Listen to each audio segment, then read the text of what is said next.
আপু যদি দাঁড়াতো কারোর বাবার সাহস থাকতো না এখানে এমপি হওয়ার মন্ত্রী হওয়ার, কিন্তু সেই চান্সটা নিল কামাল আঙ্কেল।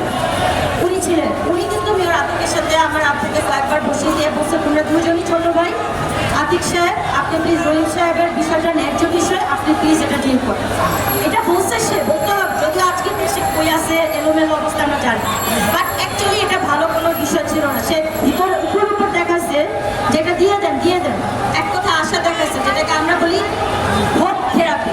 হোপ থেরাপি দেখাচ্ছে উপর থেকে যে আর ওই তুমি পেয়ে যাবা তোমার জন্য, আসলে উপর এটা করছে।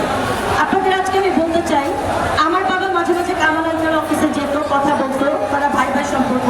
আমি একদিন গেলাম, কামাল আঙ্কেল তখন হচ্ছে আপনার মণিপুরি পাড়ায় ছিল, ওনার তো দুটা জায়গায় বসতেন, একটা ধানমন্ডির একটা মণিপুরি পাড়া। আর প্লিজ আমার যদি শর্ট করা লাগে আপনারা বলবেন, কারণ আমি অত ডিটেল বলছি না। না একটু শর্ট করে বলেন। হ্যাঁ, তো এই যে সিচুয়েশনটা হলো, আতিক সাহেবের এগেনস্টে আমরা মামলা করেছি অনেকগুলো প্রেস ক্লাব অঙ্গনে দাঁড়িয়ে। সে আমি আর বলবো না কি করছে, বাট সে থাকার পর আমাদের কাজ হয়নি, সে চলে গেল, কোনো কাজ হয়নি। অথচ এটা হচ্ছে আদালত থেকে, একদম উচ্চ আদালত থেকে রায়। তারা কিন্তু ঢাকা সিটি কর্পোরেশন বারবার হেরে গেছে, তারা আপিল করছে হারছে, তারা রিভিউ করছে হারছে, আজ পর্যন্ত এখন আর করে যাওয়ার সুযোগ। তো আজকের দিনে আমাদের একটাই কোয়েশ্চেন, সেটা হচ্ছে ইন্টারিম গভর্নমেন্ট জানে এই বিষয়টা, এটা অলরেডি মীমাংসিত, এটা কোনো বিষয় না, এমন না যে অনেক দিনের পর দিন লাগবে। আমাদের এজাজ ভাই আছে, যে আমার বাবাকে বড় ভাই বলে, কারণ আব্বু মেয়র ইলেকশন করছে, উনি ওনার সাইড থেকে চাইছে। বাট যারা বিউরোক্রেটস আছেন, আপনারা আছেন, তারা আসলে উপদেষ্টাদের বলেন, মেয়র সাহেবদের বলেন, তাদেরকে বিভ্রান্তিতে ফেলে। সব কিছু মিলে ফাইলটা অনেক স্লো আছে। আগের আজকের দিন পর্যন্ত এটা স্লো যাচ্ছে। আমরা অনেক আবেদন নিবেদন করে সফটভাবে আমরা সচিবালয়ে গিয়েছি এটসেট্রা, যেখানে যাওয়ার গিয়েছি, বাট আমরা অ্যাকচুয়ালি কোনো পজিটিভ কোনো ফিডব্যাক পাইনি। তো আমাদের কোনো অপশন ছিল না বলে আজকে এখানে আসছি। আপনারা এখানে কয়দিন আছেন?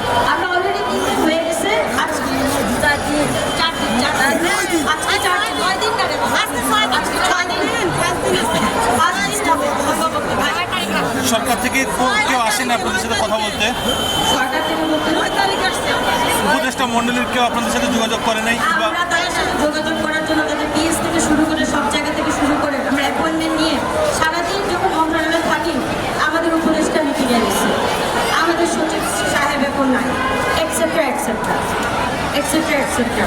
শুধু 2 দিন আগে সচিব মহোদয় আমাদেরকে ডেকে পাঠিয়েছে আন্দোলন দেখে, সে প্লিজ আসে। পুলিশদের সাথেও আমাদের একটা কথাবার্তা হয়েছে, নেগোসিয়েশন হয়েছে। তো এখনও তারা স্লো পদ্ধতিতে আগাচ্ছে, আমাদের আসলে অপশন নাই। এটা আমি একটা বিষয়, এটা নিয়ে আর কথা বলবো না, আমি জাস্ট বস্তিবাসীদের বিষয়টাতে আসছি।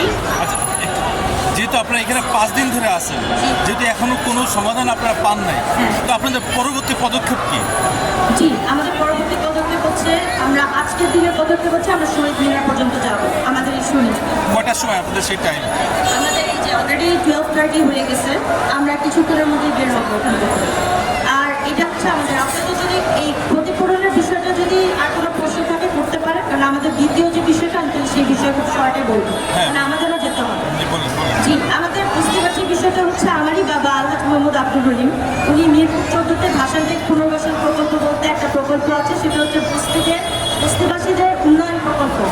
সেখানে আপনারা মেন হাইলাইট পয়েন্ট হচ্ছে একটা, এই বস্তিবাসী প্রকল্পতে 15,024টি ফ্ল্যাট নির্মাণ করার কথা ছিল। ভূমি মন্ত্রণালয় আমাদেরকে ল্যান্ড দিয়েছে, সেই ল্যান্ড ভূমি মন্ত্রণালয় দিয়ে দিয়েছে, বাকিটা আমরা আমাদের মতো করে বস্তি পুনর্বাসনের কাজগুলো করব। অলরেডি আমরা 2,000টি পরিবারকে আমরা ফ্ল্যাট গুছিয়ে দিয়েছি, কিন্তু যখন আমাদের কাজ চলছিল তখন আমাদেরকে আওয়ামী লীগ সরকার 2010 সালে আমার বাবা এবং আমাদেরকে একটা করে তারা দেশ ছাড়া করে।